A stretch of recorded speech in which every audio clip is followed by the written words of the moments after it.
Ito yung harvest na presko talagang talong. Wow, ang lalaki.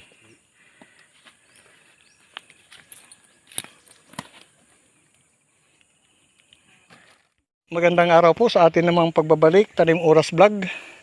At sa ating ngayong episode, ang makikita naman natin na variety sa kanilang pananim dito ay itong mga talong at saka sili. Gin-convert nila ito. Ginhalo po nila. So dito, kung makikita natin, itong mga tanim nila, ayan. Ang daming bunga at nasa ano lang sa lupa. Ayan. Dito meron tayong makikita na napakalalaki dito ng bunga ng talong. Ibang klase. Ayan. Kung makikita natin ito. Anong tawag natin dito? Oversize. Kung makikita natin, mayroon bunga. Ayan po. Kalalaki ang bunga niya. Sobra. Ayan. Wow. Ang tawag dito oversize. Ano ang tawag dito? Oversize. So ito, pag mag-oversize ay hindi ito advisable na good sa pagbibili. Bakit ang cost nito? Dahil ilan lang kilo, 3 piraso, 1 kilo. Dito tayo sa tamang pag-harvest. Ito na over na ito na laki na dito. Ayan. Ngayon hahanap tayo dito sa tamang sizing na pag-harvest o tamang pag-harvest na size sa bunga ng talong. Hindi tama ang pag-harvest sa talong.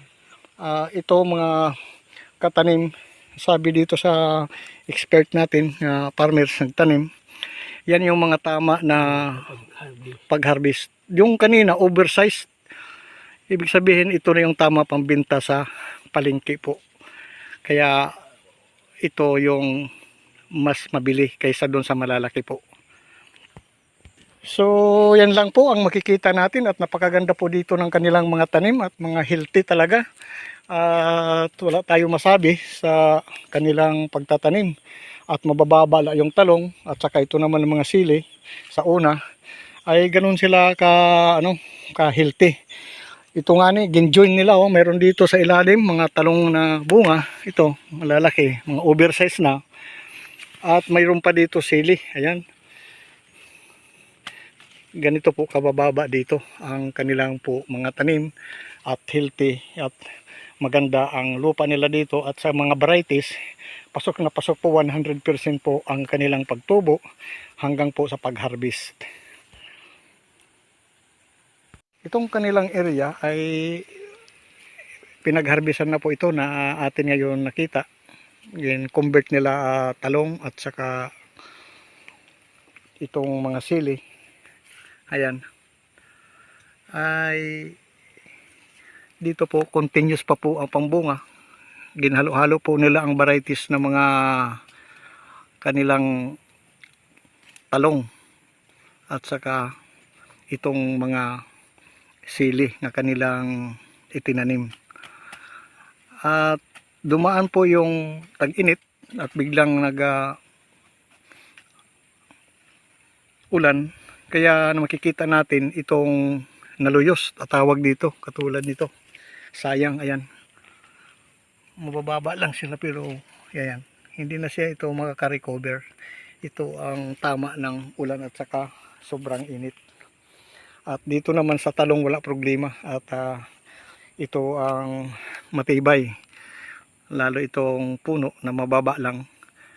Nasa lang siguro ito mga 20 o 2 roller lang siguro ito katataas. Grabe ang tataba nitong mga mga talong. Ayan, malapit na ma-oversize itong bunga. Ayan. At ito yung magaganda nilang mga tanim. Hindi ito masyadong malawak na tanim po nila, ngaging convert na sili at saka talong. Every 3 days or 5 days nag-harvest po sila ng mga bunga. Kaya napakaganda itong nakita natin ng mga tanim. At marami po salamat sa panonood Sa susunod naman muli na atin makikita, at huwag po makalimot mag-subscribe sa Tanim Oras Vlog. Sa susunod pa na atin update kung ano pa ang mga varieties o mga pananim na atin madiscover.